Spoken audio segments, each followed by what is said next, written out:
Hi guys, welcome to my channel. ఈరోజు lunch box recipe సొరకాయ పప్పు కర్రీ వండాను. ముందుగా కడాయి పెట్టి 2 టేబుల్ స్పూన్స్ ఆయిల్ వేసుకోవాలి. ఆయిల్ హీట్ అయ్యాక ఆవాలు, జీలకర్ర, శనగపప్పు మిక్స్ చేయాలి. ఫ్రై అయ్యాక మిర్చి, ఉల్లిగడ్డ వేయాలి. ఆనియన్ ఫ్రై అయ్యాక అల్లం పేస్ట్ వేయాలి.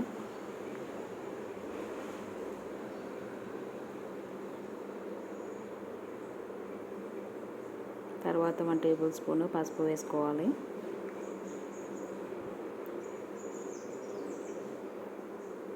ముందుగా కట్ చేసి పెట్టుకున్న సొరకాయ పీసెస్ వేసుకోవాలి. నేను సగం సొరకాయ తీసుకున్నాను.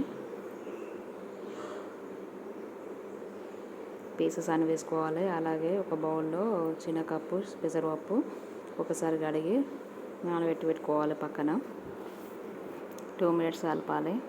కలిపి ముందుగా నానబెట్టిన పప్పు వేసుకోవాలి.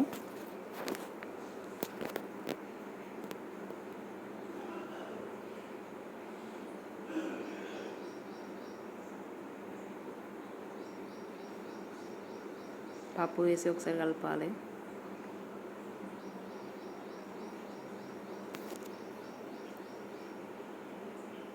తగినంత సాల్ట్ వేయాలి. సాల్ట్ వేసి చిన్న గ్లాసు వాటర్ వేయాలి.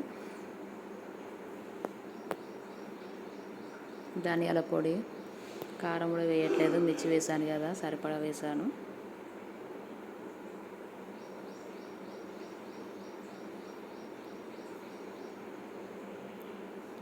ప్లేట్ పెట్టి 10 నిమిషాలు ఉడకనివ్వాలి ఫ్రెండ్స్. అంతే. మధ్య మధ్యలో కలుపుతూ ప్లేట్ తీసి కలపాలి, మాడిపోతుంది కర్రీ. చూడండి ఫ్రెండ్స్, కర్రీ ఫ్రై అయింది. సొరకాయ పప్పు చాలా బాగుంటుంది. మీరు కూడా ట్రై చేయండి.